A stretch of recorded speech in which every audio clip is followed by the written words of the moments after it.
Hi ನಮಸ್ತೆ ಸ್ನೇಹಿತರೆ. Nagappa NCC academy ಬೆಂಗಳೂರಿಂದ. ನಿಮ್ಗೆ ಗೊತ್ತಿರೋ ಹಾಗೆ ಆಲ್ರೆಡಿ ಕೆಎಎಸ್ ನೋಟಿಫಿಕೇಶನ್ ಆಗಿದೆ.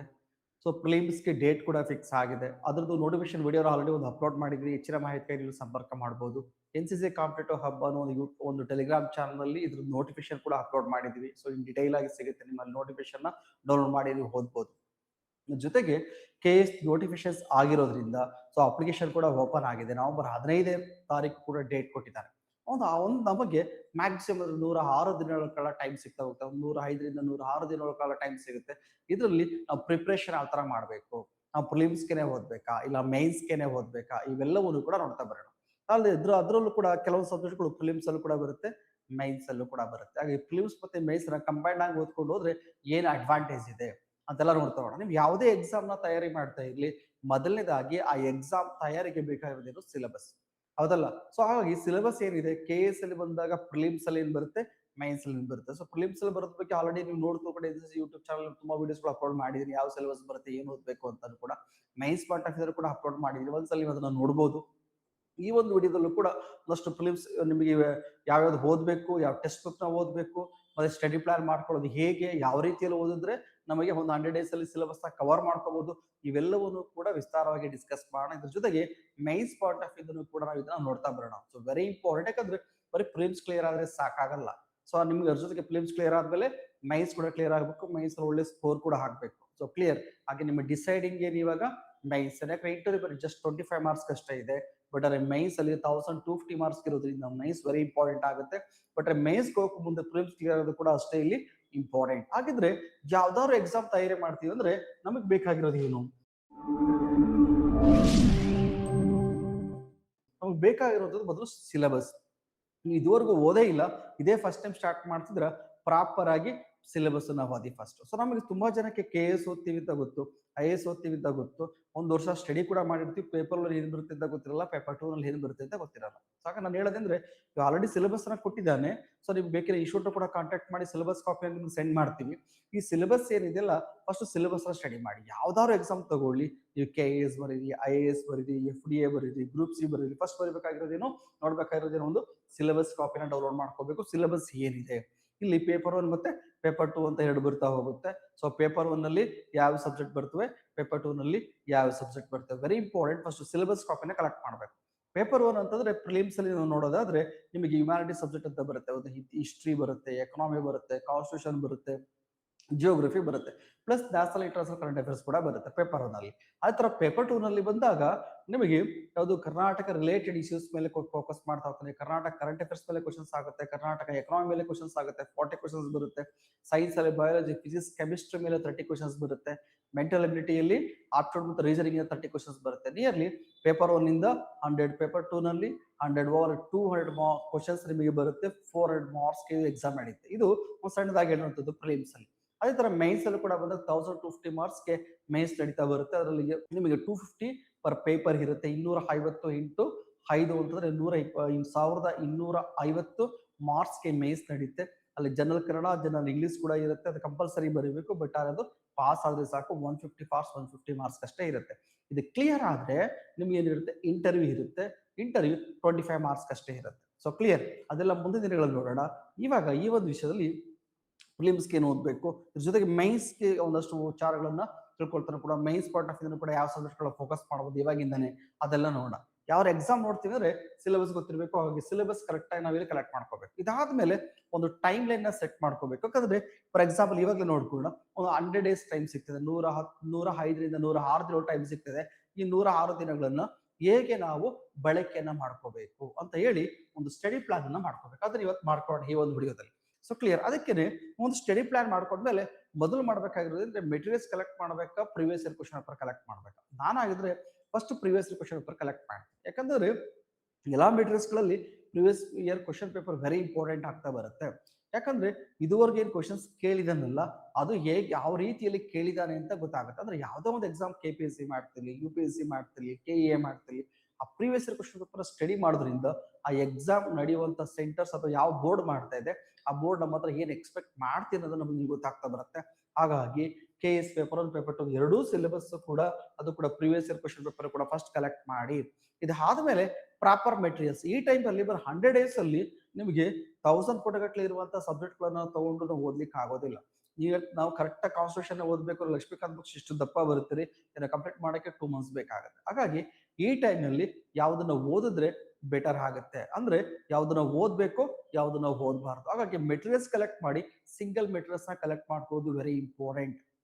So clear. ಸಾಧ್ಯವಾದಷ್ಟು ಇಂಥ ಟೈಮಲ್ಲಿ ಓದ್ಬೇಕಾದ್ರೆ ಯಾವ್ಯಾವ್ದನ್ನು ಓದೋ ಬದಲು ಯಾವುದನ್ನ ಓದ್ಬೇಕು ಅಷ್ಟು ಮಾತ್ರ ಫೋಕಸ್ ಮಾಡಿ, ಒಂದು ಗೈಡೆನ್ಸ್ ನ ಅವಶ್ಯಕತೆ ಸಾಧ್ಯವಾದಷ್ಟು ಕೂಡ ತಗೊಳ್ಳಿ. ಯಾವ್ದಾದ್ರು ಕೋಚ್ ಇತ್ತು ಅಂತಂದ್ರೆ ಅವ್ರ ಹತ್ರ, ಅಥವಾ ನಿಮ್ಮ ಯಾರಾದ್ರೂ ಸೀನಿಯರ್ ಇತ್ತು ಅಂತಂದ್ರೆ ಅವ್ರ ಹತ್ರ ಯಾವ ಮೆಟೀರಿಯಲ್ಸ್ ಬೆಸ್ಟ್ ಇದೆ ಅನ್ನೋದನ್ನ ಒಂದ್ಸಲ ಡಿಸ್ಕಸ್ ಮಾಡಿ ಅಷ್ಟಕ್ಕಷ್ಟೇ ಸೀಮಿತವಾಗ್ತಾ ಬನ್ನಿ.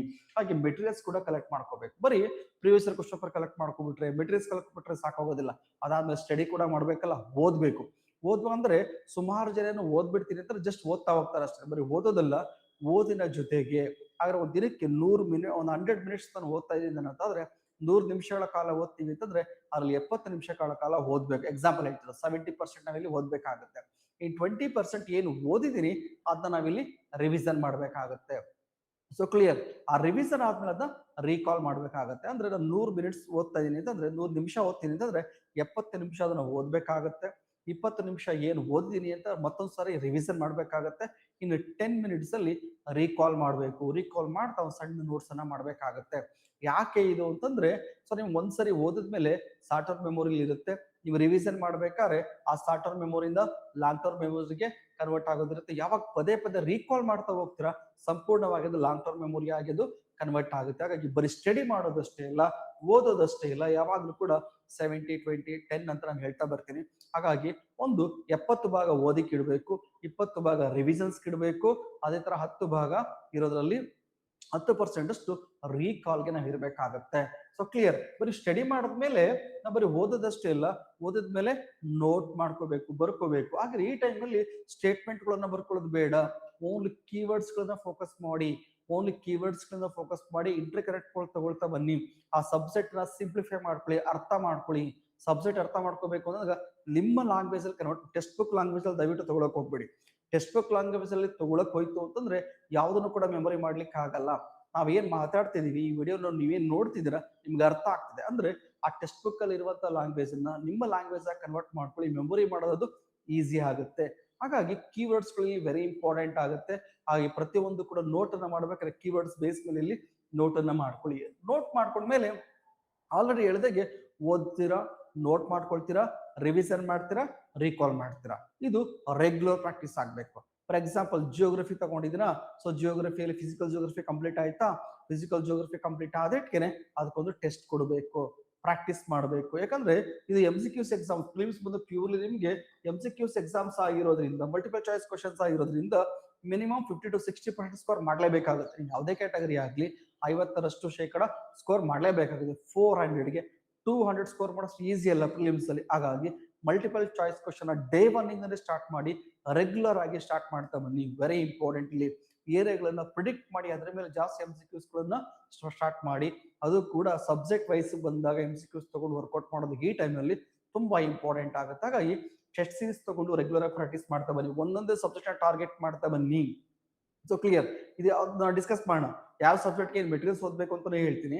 ಅದಾದ್ಮೇಲೆ ಯಾವ ರೀತಿಯಲ್ಲಿ ಇದು ಸ್ಟಡಿ ಪ್ಲಾನ್ ಮಾಡ್ಕೋಬೇಕು ಅಂತ ಕೂಡ ಲಾಸ್ಟ್ ಡಿಸ್ಪ್ಲೇ ಮಾಡ್ತೀನಿ. ಕೊನೆವರೆಗೂ ಕೂಡ ಈ ವಿಡಿಯೋನ ನೀವು ನೋಡಿದ್ರೆ ಅದು ಗೊತ್ತಾಗುತ್ತೆ ಸ್ನೇಹಿತರೆ.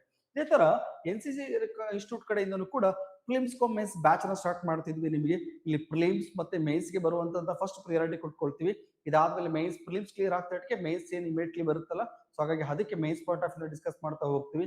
ಸೊ ಪ್ರಾಕ್ಟೀಸ್ ಎಲ್ಲ ಕೂಡ ನಿಮಗೆ ಪ್ರಿಲಿಮ್ಸ್ ಪಾಯಿಂಟ್ ಆಫ್ ವ್ಯೂ ಕೂಡ MCQs ಪ್ರಾಕ್ಟೀಸ್ ಮಾಡಿಸ್ತೀವಿ.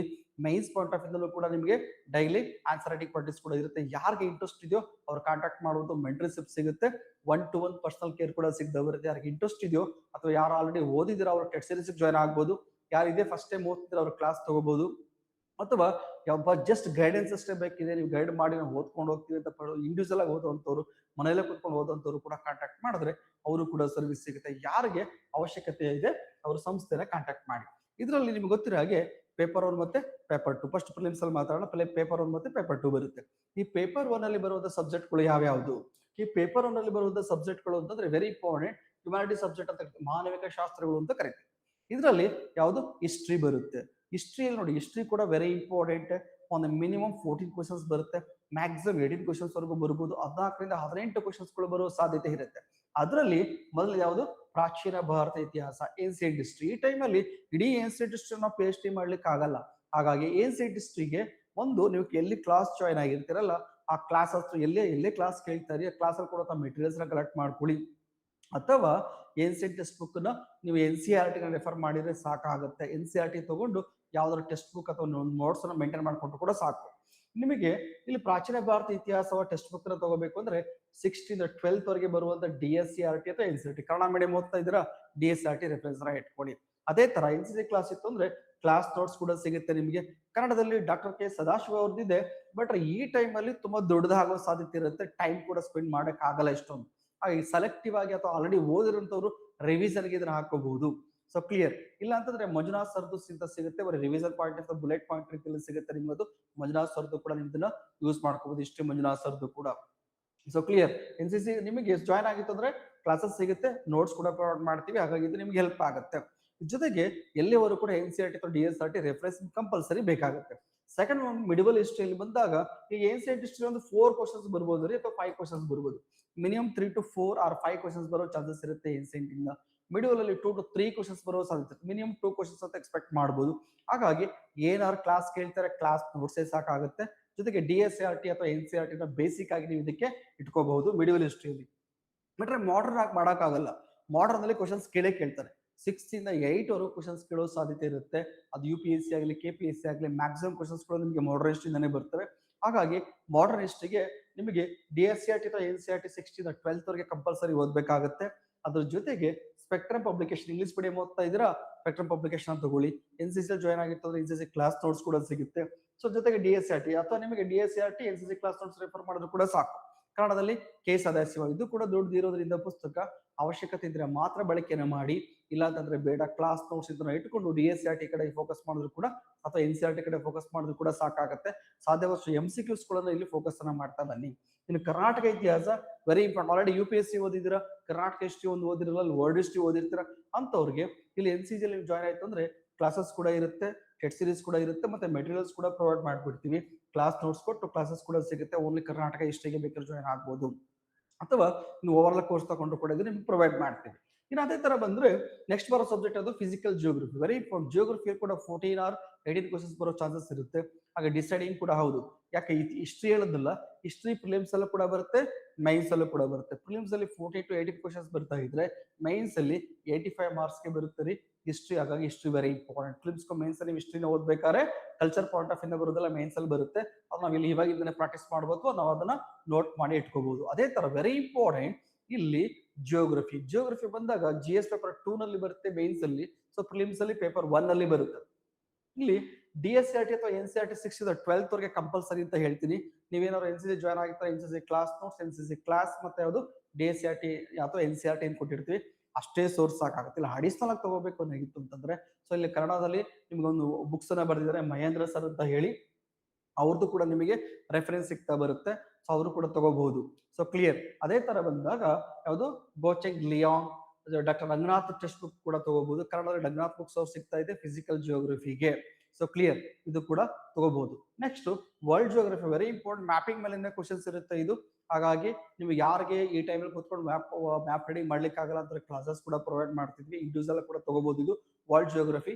ಇದ್ರೂ ಕೂಡ ನಿಮಗೆ ಕ್ವಶನ್ಸ್ 2 to 3 ಕ್ವಶನ್ಸ್ ಅಥವಾ 4 ಕ್ವಶನ್ಸ್ ಬರೋ ಚಾನ್ಸಸ್ ಇರ್ತಾ ಬರುತ್ತೆ. ಹಾಗಾಗಿ ಇದು ಕೂಡ ವೆರಿ ಇಂಪಾರ್ಟೆಂಟ್ ಆಗ್ತಾ ಬರುತ್ತೆ. ಇದಕ್ಕೆ ನೀವು NCERT ಅಥವಾ NCC ಕ್ಲಾಸ್ ತಗೊಂಡಿತ್ತು ಅಂದ್ರೆ ಕ್ಲಾಸ್ ನೋಟ್ಸ್ ಮತ್ತೆ ಯಾವುದು ನಿಮಗೆ DSCRT ಅಥವಾ NCERT ಬೇಸಿಕ್ ಕವರ್ ಮಾಡ್ಕೊಂಡಿದ್ರೆ ಸಾಕಾಗುತ್ತೆ. ಅಥವಾ ನೀವು ಬುಕ್ಸ್ ಗೆ ಹೋಗ್ತೀವಿ ಅಂತಂದ್ರೆ ಕನ್ನಡದಲ್ಲಿ ಮಹೇಂದ್ರ ಸರ್ ಬುಕ್ಸ್ ಅನ್ನ ಬಿಡುಗಡೆ ಮಾಡಿದ್ದಾರೆ. 2014 ಬ್ಯಾಚ್ ಮತ್ತೆ 2011ರಲ್ಲಿ DYSP ಆಗಿದ್ರು, 14 ಬ್ಯಾಚ್ ಅಲ್ಲಿ ತಹಸೀಲ್ದಾರ್ ಆಗಿದ್ರು. ಅವರು ಒಂದು ಭಾರತ ಮತ್ತು ಪ್ರಪಂಚದ ಭೂಗೋಳಶಾಸ್ತ್ರದ ಬಗ್ಗೆ ಟೆಕ್ಸ್ಟ್ ಬುಕ್ ಅನ್ನು ಬರೆದಿದ್ದಾರೆ. ಮತ್ತೆ ಕರ್ನಾಟಕ ಭೂಗೋಳಶಾಸ್ತ್ರ ಬಗ್ಗೆ ಕೂಡ ಪುಸ್ತಕವನ್ನು ಬರೆದಿದ್ದಾರೆ. ಯಾರಿಗೆ ಇಂಟ್ರೆಸ್ಟ್ ಇದೆಯೋ ಅವರು NCC ಕಾಂಟ್ಯಾಕ್ಟ್ ಮಾಡಿ ಟೆಕ್ಸ್ಟ್ ಬುಕ್ ತಗೋಬಹುದು. ನೀವು ನಮ್ಮಲ್ಲೂ ಕೂಡ ಟೆಕ್ಸ್ಟ್ ಬುಕ್ ಅವೈಲೇಬಲ್ ಇದೆ. ಜೊತೆಗೆ ಯಾರೆಲ್ಲ ಕ್ಲಾಸ್ ಜಾಯ್ನ್ ಆಗ್ತಾರೋ ಅವ್ರಿಗೆ ಇದನ್ನ ಪ್ರೊವೈಡ್ ಕೂಡ ಮಾಡ್ತೀವಿ. So clear. ಯಾರು ಮಹೇಂದ್ರ ಸರ್ ಬುಕ್ಸ್ ಅಪ್ಡೇಟೆಡ್ ಆಗಿರೋದು ಬೆಸ್ಟ್ ಅಂತ ಹೇಳ್ತೀನಿ. ಮತ್ತೆ ಒಂದು ಅಟ್ಲಾಸ್ ಅನ್ನ ತಕೊಳ್ಳಿ, ಆಕ್ಸ್ಫರ್ಡ್ ಸ್ಕೂಲ್ ಅಟ್ಲಾಸ್ ಇದು ವೆರಿ ಇಂಪಾರ್ಟೆಂಟ್. UPSC KPSC ಓದ್ತಿದ್ರೆ ಒಂದು ಆಕ್ಸ್ಫರ್ಡ್ ಸ್ಕೂಲ್ ಅಟ್ಲಾಸ್ ನಿಮಗೆ ಇಲ್ಲಿ ಬೇಕಾಗುತ್ತೆ. So clear. ಇನ್ನು Indian geography, so Indian geography ಕೂಡ ವೆರಿ ಇಂಪಾರ್ಟೆಂಟ್. 12th ಮತ್ತು NCC ಕ್ಲಾಸ್ ನೋಟ್ಸ್, ಇದ್ರ ಜೊತೆಗೆ ಮಹೇಂದ್ರ ಸರ್ ಟೆಕ್ಸ್ಟ್ ಬುಕ್ ಒಂದು ರೆಫರೆನ್ಸ್ ಆಗಿ ಇಟ್ಕೊಂಡು ಕೂಡ ಸಾಕಾಗುತ್ತೆ. ಇದರಲ್ಲಿ 6 to 8 ಕ್ವಶನ್ಸ್ ಬರೋ ಸಾಧ್ಯತೆ ಕೂಡ ಇರುತ್ತೆ, ಅಥವಾ 6 ಕ್ವಶನ್ಸ್ ಬರೋ ಸಾಧ್ಯತೆ ಇರುತ್ತೆ ಇಂಡಿಯನ್ ಜಿಯೋಗ್ರಫಿಯಿಂದ. ಇನ್ನು ಕರ್ನಾಟಕ ಜಿಯೋಗ್ರಫಿ, ಇದು ಕೂಡ ವೆರಿ ಇಂಪಾರ್ಟೆಂಟ್. 6th ಇಂದ 12th ವರೆಗೆ DSCRT ನ ರೆಫರೆನ್ಸ್ ತಗೊಳ್ಳಿ. ಯಾವುದೇ ಯಾಕಂದ್ರೆ NCERT ಕರ್ನಾಟಕ ಜಿಯೋಗ್ರಫಿ ರಿಲೇಟೆಡ್ ಇರೋದಿಲ್ಲ. ಹಾಗಾಗಿ ನೀವೇನ್ ಮಾಡಿ DSCRT ನ ರೆಫರೆನ್ಸ್ ತಗೊಳ್ಳಿ. ಜೊತೆಗೆ NCC ಕ್ಲಾಸ್ ನೋಟ್ಸ್ ಸಿಗುತ್ತೆ, NCC ಕ್ಲಾಸಸ್ ಪ್ರೊವೈಡ್ ಮಾಡ್ತಾ ಬರ್ತೀವಿ. ಜೊತೆಗೆ ಯಾವುದು ಮಹೇಂದ್ರ ಸರ್ ಅವರು ಕೂಡ ಟೆಕ್ಸ್ಟ್ ಬುಕ್ ಸಿಗುತ್ತೆ, ಇದನ್ನು ಕೂಡ ನೀವು ಬೈ ಮಾಡಬಹುದು. ಇಷ್ಟೆಲ್ಲ ಮಾಡಿದ್ರೆ ಜಿಯೋಗ್ರಫಿಲಿ ಕೂಡ ಒಳ್ಳೆ ಸ್ಕೋರ್ ಮಾಡಬಹುದು. ಮತ್ತೇನಂದ್ರೆ ಮೈನ್ಸ್ ಅಲ್ಲೂ ಕೂಡ ಬರುತ್ತೆ 85 ಮಾರ್ಕ್ಸ್ಗೆ. ಅಲ್ಲಿ ಹ್ಯೂಮನ್ ಜಿಯೋಗ್ರಫಿ ಒಂದು ಆಡ್ ಮಾಡ್ಕೊಂಡ್ರೆ ಸಾಕು ರೀ, ಅಲ್ಲಿ ಆರಾಮ್ಸೆ ನಾವೇ ಸ್ಕೋರ್ ಮಾಡಬಹುದು. ಸೊ ಫಿಲಿಮ್ಸ್ ಅಲ್ಲಿ ನೋಡ್ತೀವಲ್ಲ, ಆಸ್ ಇಟ್ ಈಸ್ ಮೈನ್ಸ್ ಅಲ್ಲೂ ಕೂಡ ಬರುತ್ತೆ. ಹಾಗಾಗಿ ಜಿಯೋಗ್ರಫಿನ ಫಿಲಿಮ್ಸ್ ಮೇನ್ಸ್ ಓದ್ಕೋಬಹುದು, ಹಿಸ್ಟ್ರಿನ ಫಿಲಿಮ್ಸ್ ಮೇನ್ಸ್ ಓದ್ಕೋಬಹುದು. ಇನ್ನು ಇಂಡಿಯನ್ ಎಕನಾಮಿ ವೆರಿ ಇಂಪಾರ್ಟೆಂಟ್, ಇಲ್ಲಿ ಕ್ಲಾಸ್ ಅಲ್ಲೂ ಕೂಡ ಮಾಡ್ತೀವಿ. ಅದೇ ತರ ನೀವು ಓನಕ್ಸ್ ರೆಫರೆನ್ಸ್ ತಗೊಂಡು ಓದ್ತೀವಿ ಅಂತ ಆದ್ರೆ ಯಾವುದು ರಮೇಶ್ ಸಿಂಗ್ ರೆಫರೆನ್ಸ್ ಅಂತ ಹೋಗ್ಬೋದು. ಬಟ್ ತುಂಬಾ ದೊಡ್ಡದಾಗುತ್ತೆ ಈ ಟೈಮ್ ನಲ್ಲಿ. ಕ್ಲಾಸ್ ನೋಟ್ಸ್ ನ ಪ್ರಿಫರ್ ಮಾಡ್ತೀನಿ ಇಂಥ ಟೈಮ್ ನಲ್ಲಿ ಎಕನಾಮಿಗೆ. ಇದ್ರ ಜೊತೆಗೆ ಕನ್ನಡದಲ್ಲಿ ಗಣಕೃಷ್ಣಮೂರ್ತಿ ಅವ್ರದ್ದು ಮತ್ತು NCC ಕ್ಲಾಸ್ ನೋಟ್ಸ್ ಬೆಸ್ಟ್ ಅನ್ಸುತ್ತೆ. ಇದ್ರ ಜೊತೆಗೆ DSCRT ಅಥವಾ NCERT ನ ರೆಫರೆನ್ಸ್ ನೀವು ಇಲ್ಲಿ ಇಟ್ಕೋಬೇಕಾಗುತ್ತೆ. ಬಟ್ ಅದೇ ಎಕನಾಮಿಯಲ್ಲಿ ಬಂದಾಗ ಕಾನ್ಸೆಪ್ಟ್ ಮೇಲೆ 3 to 4 ಕ್ವಶನ್ಸ್ ಆಗುತ್ತೆ. ರಿಮೈನಿಂಗ್ ಕ್ವಶನ್ಸ್ ಅನ್ನು ಕೂಡ ಯಾವುದು ಕರೆಂಟ್ ಅಫೇರ್ಸ್ ಮೇಲೆ ಆಗುತ್ತೆ, ಬಜೆಟ್ ಮೇಲೆ ಆಗುತ್ತೆ, ಯಾವುದು ಸ್ಟೇಟ್ ಬಜೆಟ್, ಸಾರಿ ಇಲ್ಲಿ ಅದು ನ್ಯಾಷನಲ್ ಬಜೆಟ್ ಮೇಲೆ ಆಗುತ್ತೆ. ಸೊ ಪ್ಲಾನ್ಸ್ ಅಂಡ್ ಪ್ರೋಗ್ರಾಮ್ಸ್ ಮೇಲೆ ಆಗುತ್ತೆ, ಕರೆಂಟ್ ಅಫೇರ್ಸ್ ಮೇಲೆ ಆಗುತ್ತೆ. ಹಾಗಾಗಿ ಕರೆಂಟ್ ಅಫೇರ್ಸ್ ಮೇಲೆ ಇಲ್ಲಿ ಜಾಸ್ತಿ ಕ್ವಶನ್ಸ್ ಆಗುವಂತ ಸಾಧ್ಯತೆ ಇರುತ್ತೆ. ನೆಕ್ಸ್ಟ್ ಇಂಡಿಯನ್ ಕಾನ್ಸ್ಟಿಟ್ಯೂಷನ್ ಆಲ್ರೆಡಿ ತುಂಬಾ ಜನ ಓದಿರ್ತೀರ. ಇದಕ್ಕೆ ಇಂಗ್ಲಿಷ್ ಮೀಡಿಯಂ ಅಂತ ಲಕ್ಷ್ಮೀಕಾಂತ್ ಅಂತ ತಗೋಬಹುದು. ಅದು NCC ಜಾಯ್ನ್ ಆಗಿತ್ತಂದ್ರೆ ಮೆಟೀರಿಯಲ್ಸ್ ಪ್ರೊವೈಡ್ ಮಾಡ್ತೀವಿ. ಪ್ರಿಲಿಮ್ಸ್ ಮತ್ತೆ ಮೇನ್ಸ್ ಎರಡು ಕೂಡ ಹೆಲ್ಪ್ ಆಗುತ್ತೆ. ಪ್ರಿಲಿಮ್ಸ್ ಅಲ್ಲಿ ನಿಯರ್ಲಿ 12 or 14 ಕ್ವಶನ್ಸ್ ಬರುತ್ತೆ, ಮೈನ್ಸ್ ಅಲ್ಲಿ 85 ಮಾರ್ಕ್ಸ್ ಕೂಡ ಬರುತ್ತೆ. ಹಾಗಾಗಿ ಕಾನ್ಸ್ಟಿಟ್ಯೂಷನ್ ಕೂಡ ಪ್ರಿಲಿಮ್ಸ್ ಮತ್ತೆ ಮೈನ್ಸ್ ಗೆ ನೀವು ಇಲ್ಲಿ ಸ್ಟಡಿ ಮಾಡಬಹುದು ಇವಾಗಿಂದನೇ. So clear. NCC class note ಸಿಗುತ್ತೆ, ಕನ್ನಡದಲ್ಲಿ ಓದ್ತೀವಿ ಅಂತಂದ್ರೂ ಕೂಡ PS ಗಂಗಾಧರ್ ಟೆಕ್ಸ್ಟ್ ಬುಕ್ ಸಿಗುತ್ತೆ, ಬೈ ಮಾಡಬಹುದು. ಪ್ಲಸ್ ಇದ್ರ ಜೊತೆಗೆ NCERT ರೆಫರೆನ್ಸ್ ತಗೊಳ್ಳೋದಾದ್ರೆ ಕೂಡ ತಗೋಬಹುದು. ಇಷ್ಟು ಕೂಡ ಹ್ಯುಮ್ಯಾನಿಟಿ ಸಬ್ಜೆಕ್ಟ್ ಪೇಪರ್ 1 ಅಲ್ಲಿ ಬರೋದದ್ದು ಪ್ರಿಲಿಮ್ಸ್ ಅಲ್ಲಿ ಏನ್ ಮೆಟೀರಿಯಲ್ಸ್ ಅಂತ ಕೂಡ ಹೇಳಿದೀನಿ. ಮತ್ತೆ ಇದರಲ್ಲಿ ಆ ಮೆಟೀರಿಯಲ್ಸ್ ಇಟ್ಕೊಂಡು ಎಲ್ಲನೂ ಓದೋ ಅವಶ್ಯಕತೆ ಇಲ್ಲ. ಈ ಎಕ್ಸಾಮ್ ಹತ್ರ ಇರೋದ್ರಿಂದ ಯಾವ್ದನ್ನ ಓದ್ಬೇಕು, ಯಾವ್ದನ್ನ ಓದಬಾರ್ದು, ಇದನ್ನ ಒಂದೇ ವಿಡಿಯೋದಲ್ಲಿ ಹೇಳಲಿಕ್ಕೆ ಆಗೋದಿಲ್ಲ. ಯಾರಿಗೆ ಪರ್ಸನಲ್ ಗೈಡೆನ್ಸ್ ಬರ್ತಾರೋ ಅದನ್ನ ಇಲ್ಲಿ ಪ್ರೊವೈಡ್ ಮಾಡಬಹುದು. So clear. ಇದ್ರ ಜೊತೆಗೆ ಇದು ಹ್ಯುಮ್ಯಾನಿಟಿ ಸಬ್ಜೆಕ್ಟ್ ಅಲ್ಲಿ 60 ಕ್ವಶನ್ಸ್ ಬರುತ್ತೆ ಓವರ್ ಆಲ್ ಆಗಿ ಇದರಲ್ಲಿ. ಇನ್ನು national international current affairs very important. ಇದು 40 ಕ್ವಶನ್ಸ್ ಬರುತ್ತೆ, ರಾಷ್ಟ್ರೀಯ ಮತ್ತು ಅಂತಾರಾಷ್ಟ್ರೀಯ ಕರೆಂಟ್ ಅಫೇರ್ಸ್. ಇದಕ್ಕೆ ಸೋರ್ಸ್ ಏನು, ಮೇನ್ ಸೋರ್ಸ್ ಏನು, ಮಿನಿಮಮ್ 1 year ಕರೆಂಟ್ ಅಫೇರ್ಸ್ ಅಂತ ಓದಲೇಬೇಕಾಗುತ್ತೆ KS ಪಾಯಿಂಟ್ ಆಫ್ ವ್ಯೂ ಇಂದ. ಹಾಗಾಗಿ 1 ವರ್ಷದ ಕರೆಂಟ್ ಅಫೇರ್ಸ್ ಮಿನಿಮಮ್ ಇರಬೇಕು. 1 ವರ್ಷದಿಂದ ಆಗಿರುವಂತಹ ಕರೆಂಟ್ ಅಫೇರ್ಸ್ ನೀವು ಓದಲೇಬೇಕಾಗುತ್ತೆ. 2025 ಇಂದ ಇಲ್ಲಿವರೆಗೆ 2025 ನವೆಂಬರ್ ಇಂದ ಅಟ್ಲೀಸ್ಟ್ ಇಲ್ಲ ಆಗುವಂತ ನವೆಂಬರ್ ವರೆಗೆ ನೀವು ಓದಬೇಕಾಗುತ್ತೆ. ಅದಕ್ಕೆ ಹಿಂದಿನ ವಿಷಯಗಳನ್ನು ಕೂಡ ನೀವು ಇಲ್ಲಿ ಕಲೆಕ್ಟ್ ಮಾಡಬೇಕಾಗುತ್ತೆ, ವೆರಿ ಇಂಪಾರ್ಟೆಂಟ್. ಅದಕ್ಕೆ ಏನ್ ರೆಫರೆನ್ಸ್ ಕೊಡ್ಬೋದು, NCC ಕಾಂಪಿಟೇಟಿವ್ ಹಬ್ ಅಂತ ನಿಮಗೆ ಟೆಲಿಗ್ರಾಮ್ ಚಾನಲ್ ಹೋದ್ರೆ ಅಲ್ಲಿ ಪ್ರತಿದಿನ current affairs day to day update ಮಾಡ್ತಾ ಇರ್ತೀವಿ. ನಾವು 2022 ಕೂಡ ರೆಗ್ಯುಲರ್ ಕರೆಂಟ್ ಅಫೇರ್ಸ್ ಕೊಡ್ತಾ ಇದ್ದೀವಿ. ಮಂತ್ಲಿ ಮ್ಯಾಗಝಿನ್ಸ್ ಕೂಡ ಪ್ರೊವೈಡ್ ಮಾಡ್ತಿದ್ವಿ. ಪ್ರತಿ ತಿಂಗಳು ಟೆಸ್ಟ್ ಸೀರೀಸ್ ಕೂಡ ಇರುತ್ತೆ. ಹಾಗಾಗಿ ನಿಮಗೆ ಪ್ರತಿ ತಿಂಗಳು 2 years ಕರೆಂಟ್ ಅಫೇರ್ಸ್ ಇದ್ರೂ ಕೂಡ NCC ಒಳಗಡೆ ಸಿಗುತ್ತೆ. ಹಾಗೆ 2 years ಕರೆಂಟ್ ಅಫೇರ್ಸ್ ತಗೋಬಹುದು, 1 year ಕರೆಂಟ್ ಅಫೇರ್ಸ್ ತಗೋಬಹುದು. ಪ್ರತಿ ಮಂತ್ಗೆ ಏನ್ ಕರೆಂಟ್ ಅಫೇರ್ಸ್ ನೀವು ಓದಿರ್ತೀರಾ, ನೀವು ಓದಿರೋದು ಎಷ್ಟು ಸರಿ ತಪ್ಪಿ ಅಂತ ತಿಳ್ಕೊಳ್ಳಿಕ್ಕೋಸ್ಕರ ಅದಕ್ಕೂ ಕೂಡ ಮಾಕ್ ಟೆಸ್ಟ್ ಅನ್ನು ನಾವು ಮಾಡ್ತಾ ಬರ್ತೀವಿ. Every month current affairs plus test ಇರುತ್ತೆ, ಅದು ಕೂಡ ಕಲೆಕ್ಟ್ ಮಾಡ್ಕೊಳ್ಳಿ, ಮ್ಯಾಕ್ಸಿಮಮ್ ನಿಮಗೆ ಹೆಲ್ಪ್ ಆಗುತ್ತೆ. ಇದ್ರ ಜೊತೆಗೆ ಯಾವುದು NCC ಕರೆಂಟ್ ಅಫೇರ್ಸ್ ಟೆಸ್ಟ್ ಆಗ್ಬೋದು, ಹಿಂದೂ ಮತ್ತೆ ಪ್ರಜಾವಾಣಿ ನ್ಯೂಸ್ ಪೇಪರ್ ಅಟ್ಲೀಸ್ಟ್ ಇದುವರೆಗೂ ಓದಿಲ್ಲ ಅಂದ್ರೂ ಕೂಡ ಇವಾಗಿಂದ ಸ್ಟಾರ್ಟ್ ಮಾಡಿ, ವೆರಿ ಇಂಪಾರ್ಟೆಂಟ್. ದಿನಕ್ಕೆ ಒಂದು 30 ರಿಂದ 40 ನಿಮಿಷಗಳ ಕಾಲ ಪೇಪರ್ ಮೇಲೆ ಇನ್ವೆಸ್ಟ್ಮೆಂಟ್ ಮಾಡಿ. ನಿಮ್ಮ ಮೈನ್ಸ್ ಪಾಯಿಂಟ್ ಆಫ್ ವ್ಯೂ ಕೂಡ ಹೆಲ್ಪ್ ಆಗುತ್ತೆ, ಪ್ರಿಲಿಮ್ಸ್ ಪಾಯಿಂಟ್ ಆಫ್ ವ್ಯೂ ಕೂಡ ನಿಮಗೆ ಇದು ಹೆಲ್ಪ್ ಆಗುತ್ತೆ. ಮತ್ತೆ NCC ಕರೆಂಟ್ ಅಫೇರ್ಸ್ ನೋಟ್ಸ್ ಕೂಡ ಸಿಗುತ್ತೆ. ನ್ಯಾಷನಲ್ ಮತ್ತೆ ಇಂಟರ್ನ್ಯಾಷನಲ್ ಕರೆಂಟ್ ಅಫೇರ್ಸ್ ಅಷ್ಟೇ ಬೇಕು ಅಂದ್ರೆ ಅದಕ್ಕೆ ಸಪರೇಟ್ ನೋಟ್ಸ್ ಸಿಗುತ್ತೆ, ಅದು ಕೂಡ ನೀವು ಇಲ್ಲಿ ಬೈ ಮಾಡ್ಕೋಬಹುದು. ಇಷ್ಟು ಇದ್ರ ಜೊತೆಗೆ ನೀವು ಯಾವ್ದಾದ್ರು ಫಾಲೋ ಮಾಡ್ತಿದ್ರೆ, ಯಾವ್ದಾದ್ರು ಒಂದು ಮ್ಯಾಗಝಿನ್ಸ್ ನ ಓದ್ತಾ ಇದ್ರೆ ಅದನ್ನ ಕಂಟಿನ್ಯೂ ಮಾಡಿ, ಅದಕ್ಕೆ ವ್ಯಾಲ್ಯೂ ಅಡಿಷನ್ ಆಗೋದನ್ನ ಆಡ್ ಮಾಡ್ಕೋಬಹುದು. ಇಷ್ಟು ಕೂಡ ಪೇಪರ್ 1ಗೆ ಬರುವಂತದ್ದು. ಇನ್ನು ಪೇಪರ್ 2ಗೆ ಹೋದ್ರೆ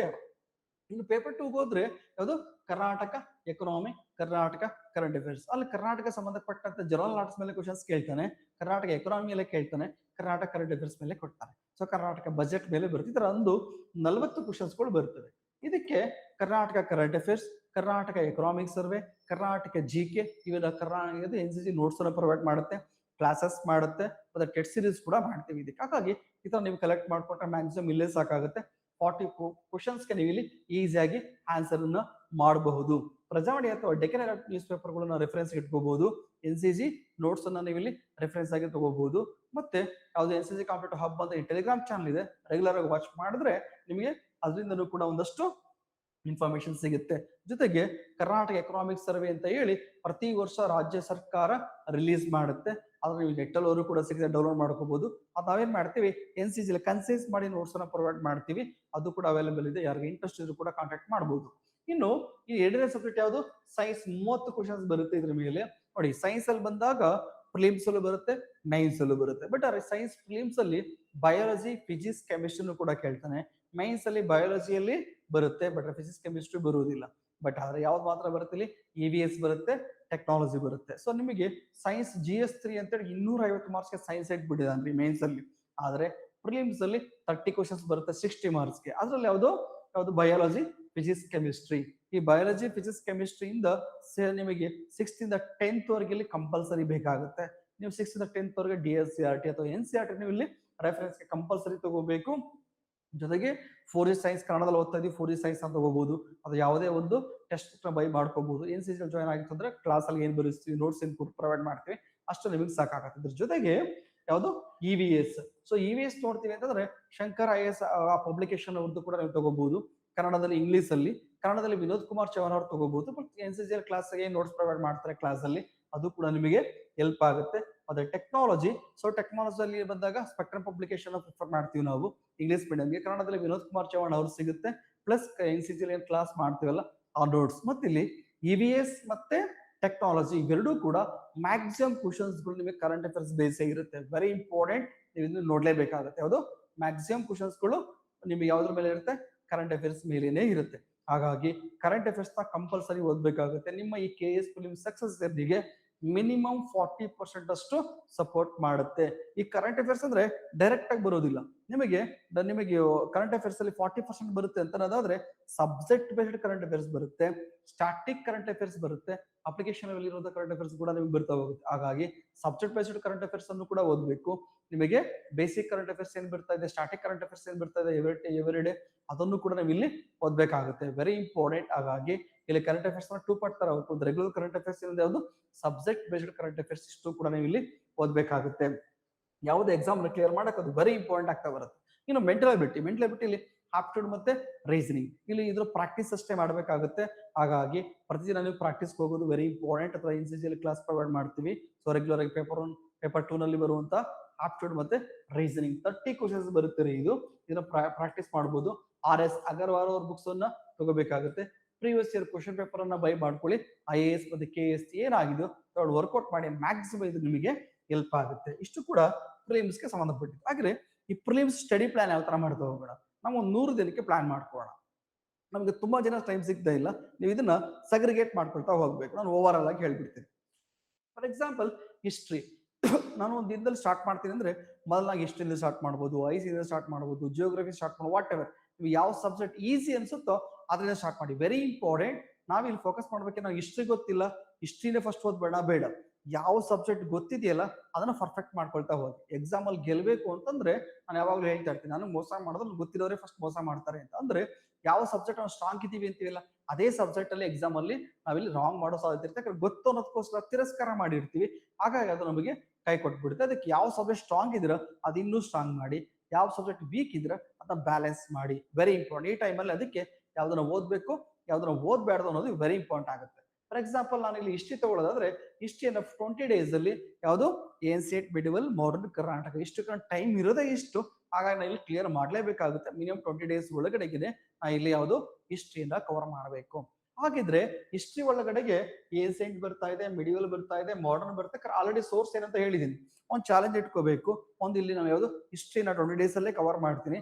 ಬಟ್ ಆದ್ರೆ ಪ್ರತಿ ಸೆಕ್ಷನ್ಸ್ ಕವರ್ ಆದ್ಮೇಲೆ ಏನ್ಸಿಯಂಟ್ ಕವರ್ ಆದ್ಮೇಲೆ ಏನ್ಸಿಯಂಟ್ ಟೆಸ್ಟ್ ಬರೀತೀನಿ, ಮಾಡರ್ನ್ ಕವರ್ ಆದ್ಮೇಲೆ ಮಾಡರ್ನ್ ಟೆಸ್ಟ್ ಬರೀತೀನಿ, ಮಿಡಿವಲ್ ಕವರ್ ಆದ್ಮೇಲೆ ಮಿಡಿವಲ್ ಟೆಸ್ಟ್, ಕರ್ನಾಟಕ ಕವರ್ ಆದ್ಮೇಲೆ ಕರ್ನಾಟಕ ಟೆಸ್ಟ್. ಈ ತರ ಚಾಲೆಂಜ್ ಮಾಡ್ಕೊಂಡು 20 days ಅಲ್ಲಿ ಕವರ್ ಮಾಡ್ಕೊಳ್ಳಿ. ಪ್ಲಸ್ ಇದಕ್ಕೆ ಏನ್ ಮಾಡಿ, ಕರೆಂಟ್ ಅಫೇರ್ಸ್ ಮತ್ತು GK ಇದು ಎವ್ರಿಡೇ ಅಂತೂ ಓದ್ಲೇಬೇಕು ರೀ. ನೋಡಿ, ಒಂದ್ ಕಡೆಗೆ ಒಂದಿನವನ್ನ ನೀವೇ ಡಿವೈಡ್ ಮಾಡ್ಕೋಬೇಕು. ಒಂದು ಡೇನ 3 part ಆಗಿ ಡಿವೈಡ್ ಮಾಡ್ಕೊಳ್ಳಿ. ಯಾವ ತರ, ಒಂದರಲ್ಲಿ ನಿಮಗೆ ಸಬ್ಜೆಕ್ಟ್ ಅನ್ನ ಓದ್ಬೇಕು, ಹಿಸ್ಟ್ರಿನ ಓದ್ತಿದ್ದೀರಾ. ಇನ್ನೊಂದ್ ಕಡೆಗೆ ಯಾವುದು ಕರೆಂಟ್ ಅಫೇರ್ಸ್ ಅನ್ನ. ಈಗ ಮಾರ್ನಿಂಗ್ 6 ಇಂದ ಈವ್ನಿಂಗ್ 5 ವರೆಗೆ ಒಂದು ಸಬ್ಜೆಕ್ಟ್ ನ ಹಿಡ್ಕೊಳ್ಳಿ. ಅಥವಾ ಈವ್ನಿಂಗ್ 6 ಇಂದ 8 ಹೊರಗಡೆಗೆ ಕರೆಂಟ್ ಅಫೇರ್ಸ್ ಮತ್ತೆ ಯಾವುದು GK ನ ಇಟ್ಕೋಬಹುದು. ಅದಾದ್ಮೇಲೆ 8 ಇಂದ 9 ಒಂದು ಬ್ರೇಕ್ ತಗೊಂಡು 9 ಇಂದ 10 ಅಥವಾ 11 ಹೊರಗೆ ಯಾವುದು ಮೆಂಟಲ್ ಎಬಿಲಿಟಿ. ಯಾಕಂದ್ರೆ ಮೆಂಟಲ್ ಅಬಿಲಿಟಿ ಕೂಡ ನಿಮಗೆ 30 ಮಾರ್ಕ್ಸ್ ಬರೋದು 30 ಕ್ವಶನ್ಸ್ ಬರೋದ್ರಿಂದ ತುಂಬಾ ಇಂಪಾರ್ಟೆಂಟ್ ಆಗುತ್ತೆ. ಪ್ರತಿದಿನ 1 ಅಥವಾ 1.5 ಗಂಟೆ ಇವಾಗಿಂದನೇ ಪ್ರಾಕ್ಟೀಸ್ಗೆ ಇಟ್ಬಿಡಿ. ಸೊ ಮ್ಯಾಕ್ಸಿಮಮ್ ಹೆಲ್ಪ್ ಆಗುತ್ತೆ. ದಿನ 2 ದಿನಕ್ಕೆ ಒಂದು ಯಾವುದು ಚಾಪ್ಟರ್ ನ ಕವರ್ ಮಾಡುವಂತ ಟಾಸ್ಕ್ ಇಟ್ಕೊಳ್ಳಿ. ಎವ್ರಿಡೇ ಡೇ ಹ್ಯಾಂಡಲ್ ಇಟ್ಕೊಳ್ಳಿ. ಆಲ್ರೆಡಿ ಓದಿರ್ತೀರಾ, ಟಯರ್ಡ್ ಆಗಿರುತ್ತೆ. ಅಟ್ಲೀಸ್ಟ್ ಆ ಟೈಮಲ್ಲಿ ಬೈಡಿ ಕೆಲಸ ಕೊಟ್ರೆ ವರ್ಕೌಟ್ ಆಗುತ್ತೆ. ಹಾಗಾಗಿ ಮತ್ತೆ ಯಾರಾದ್ರೂ ಆಪ್ಟಿಟ್ಯೂಡ್ ಬರ್ತಾನೆ ಇಲ್ಲ ತಲೆಗೆಡ್ಸ್ಕೊಳಕ್ ಹೋಗ್ಬಿಡಿ. ನಿಮಗೆ ಬ್ಯಾಲೆನ್ಸ್ ಮಾಡೋದನ್ನ ಅಭ್ಯಾಸ ಮಾಡ್ಕೊಳ್ಳಿ. ಅಂತಂದ್ರೆ ಆಪ್ಟಿಟ್ಯೂಡ್ ಅಲ್ಲಿ ತುಂಬಾ ಕಷ್ಟ ಆಗ್ತಿದೆ, ನಿಮಗೆ ಮ್ಯಾಥ್ಸ್ ಕಷ್ಟ ಆಗ್ತಿದೆ, ರೀಸನಿಂಗ್ ಏರಿಯಾ ಕಡೆಯಲ್ಲಿ ಪರ್ಫೆಕ್ಟ್ ಮಾಡ್ಕೊಳಕ್ ಹೋಗಿ. 30 ಕ್ವಶನ್ಸ್ ಅಂದ್ರೆ ಒಂದು 12 to 13 ಅಥವಾ 14 ಕ್ವಶನ್ಸ್ ಬಂದೇ ಬಂದ್ಬಿಡುತ್ತೆ. ಅದು ರೀಸನಿಂಗ್ ರೀಸನಿಂಗ್ ನ ಈಸಿಯಾಗಿ ಮಾಡ್ಕೋಬಹುದು. ಸೊ ಇದರಲ್ಲಿ ಯಾವ್ದು ಮಾತ್ರ ಮ್ಯಾಥ್ಸ್ ಅಲ್ಲಿ ಮಾಡಕ್ಕಾಗುತ್ತೆ ಅಷ್ಟು ಮಾತ್ರ ಟಚ್ ಮಾಡಿ. So clear. ಇದು ನೆಗೆಟಿವ್ ಎಕ್ಸಾಮ್ಸ್ 0.25 ನೆಗೆಟಿವ್ ಇರುತ್ತೆ. ಅದು ಹಾಗಾಗಿ ಇದನ್ನ ಯೋಚನೆ ಮಾಡಿ ತಗೋಬೇಕು. ಎಲ್ಲಾ ಕ್ವಶನ್ಸ್ ಆನ್ಸರ್ ಮಾಡಿದ್ರೆ ಎಕ್ಸಾಮ್ ಕ್ಲಿಯರ್ ಆಗಲ್ಲ. Very important. ಕೆಲವೊಂದು ಕ್ವಶನ್ಸ್ ಬಿಟ್ಟರು ಎಕ್ಸಾಮ್ ಕ್ಲಿಯರ್ ಆಗುತ್ತೆ ಈ ಎಕ್ಸಾಮ್ ಅಲ್ಲಿ. ಹಾಗಾಗಿ ಈ ಎಕ್ಸಾಮ್ಸ್ ಅಲ್ಲಿ ಕ್ವಶನ್ಸ್ ಬಿಡದೆ ಒಂದು ಟಾಸ್ಕ್. ಎಲ್ಲ ಕ್ವಶನ್ಸ್ ಆನ್ಸರ್ ಮಾಡಿದ್ರೆ ಎಕ್ಸಾಮ್ ಕ್ಲಿಯರ್ ಆಗಲ್ಲ. ಕ್ವಶನ್ಸ್ ಬಿಡೋದು ಕೂಡ ಇಲ್ಲಿ ಇಂಪಾರ್ಟೆಂಟ್ ಏನೇ.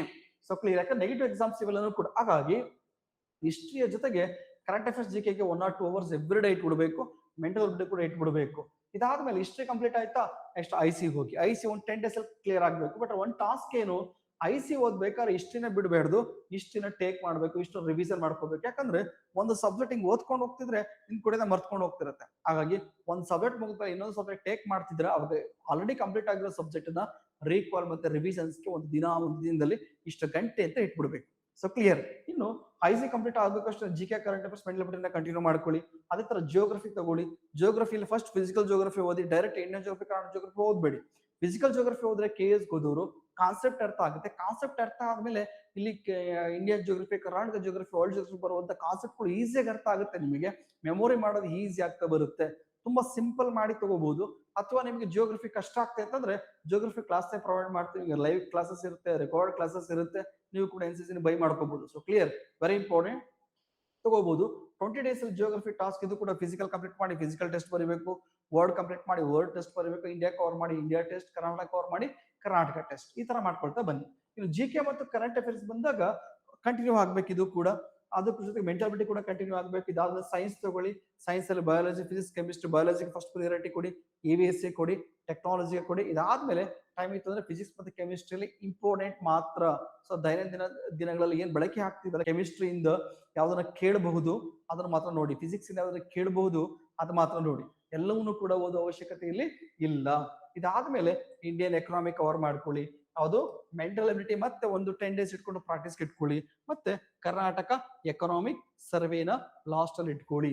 Very important. ಯಾಕಂತಂದ್ರೆ ಇದು ಸ್ಟ್ಯಾಟಿಕ್ ಇರೋದ್ರಿಂದ ಎಕ್ಸಾಮ್ ಹತ್ರ ಬಂದಾಗ ಮೆಮೊರಿ ಮಾಡೋಕೆ ಕೂಡ ನಿಮಗೆ ಹೆಲ್ಪ್ ಆಗುತ್ತೆ. ಅದೊಂದು 10 days ಇಟ್ಕೊಂಡು ಕವರ್ ಮಾಡ್ಕೊಳ್ಳಿ. ಈ ತರ ಪೇಪರ್ 1 ಪೇಪರ್ 2 ಸಬ್ಜೆಕ್ಟ್ಗಳು ನೀಟಾಗಿ ಕವರ್ ಮಾಡ್ಕೋಬಹುದು. ಎಷ್ಟಕ್ಕೆ 100 daysಗೆ. ಇಲ್ಲಿ ಟಾಸ್ಕ್ ಇರೋದೇನು, ಡೇ 1 ಇಂದನೇ ಎವರಿ ವೀಕೆಂಡ್ ಅಲ್ಲಿ ಬಂದಾಗ ಅಥವಾ ಯಾವ್ದು ಸಬ್ಜೆಕ್ಟ್ ಗಳು ಆಯ್ತು ಅಂದ್ರೆ ಸಬ್ಜೆಕ್ಟ್ ಆದ್ರೆ ಸಬ್ಜೆಕ್ಟ್ ಟೆಸ್ಟ್ ಅನ್ನ ಬರೀ ಸ್ಟಾರ್ಟ್ ಮಾಡಿ. ಅಥವಾ ನೀವು ಆಲ್ರೆಡಿ ಓದಿದಿರಾ, ಎಲ್ಲಾ ಸಬ್ಜೆಕ್ಟ್ ಮುಗಿದಿರಾ, ಪ್ರತಿ ವೀಕ್ ಎಲ್ಲಾ ಸಬ್ಜೆಕ್ಟ್ ರಿವಿಷನ್ ಮಾಡಿ ಪೇಪರ್ 1 ಪೇಪರ್ 2 ಟೆಸ್ಟ್ ಗಳನ್ನ ಕೊಡ್ತಾ ಬನ್ನಿ. ಇದರಿಂದ ನಿಮ್ ಎಕ್ಸಾಮ್ ಕ್ಲಿಯರ್ ಆಗೋದು ಬಹುತೇಕ ಖಚಿತವಾಗುತ್ತೆ. So clear.